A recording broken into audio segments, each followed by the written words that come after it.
Vaxtınız xeyir əziz abituriyentlər. Bugün sizlərlə bir yerdə fizikadan qəbul imtahanına düşmüş çaşdırıcı bir sual tipinə baxacağıq. Şərtdə deyilir ki, çəkisiz yaylarda yaranan elastik qüvvələr arasında hansı münasibət doğrudur?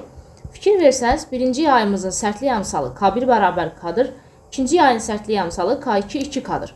Və bu yaylardan hər ikisindən də M kütləli cisim asılmışdır. Deməli, burada şagirdləri çaşdıran məqam odur ki, elastiklik qüvvəsinin düsturunu verirlər. F elastiklik bərabərdir K vuraq X. Buradan elastiklik qüvvəsinin K-dan düz mütənasib asılılığını verirlər.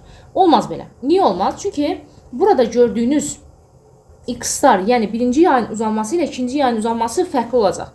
X1 fərqlidir X2. Bu da nəyə görə? Çünki burada sərtlik əmsalları fərqlidir. Yəni birinci yayın fikir versəz K1-i K-dır, ikinci yayın K2-si 2K-dır.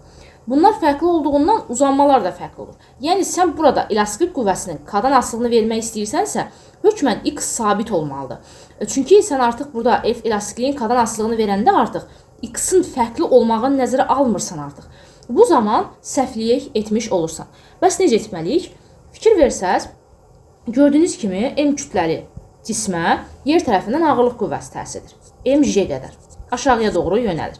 Eyni ilə digər yayda asılan cismə də aşağıya doğru mg ağırlıq qüvvəsi təsir edir. Və bu zaman elastik qüvvəsi də deformasiya etdirici qüvvənin əksinə doğru yönəldiyindən, bu zaman elastik qüvvəsi də əksinə yuxarıya doğru yönələcəkdir. Fikir versəz, artıq burada yuxarıya doğru olan elastik qüvvəm aşağıya doğru olan mg-yə bərabər olacaqdır. Deməli, onu da yazacağıq ki, F elastiklik bərabərdir mg-yə. Bu birinci yay üçün idi. Eyni ilə ikinci yayda da F elastiklik bərabərdir mg-dir, aşağıya doğru olan mg-yə.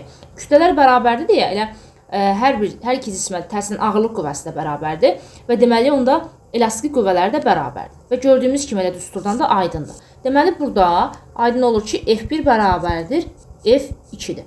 Cavab oldu D bəndi.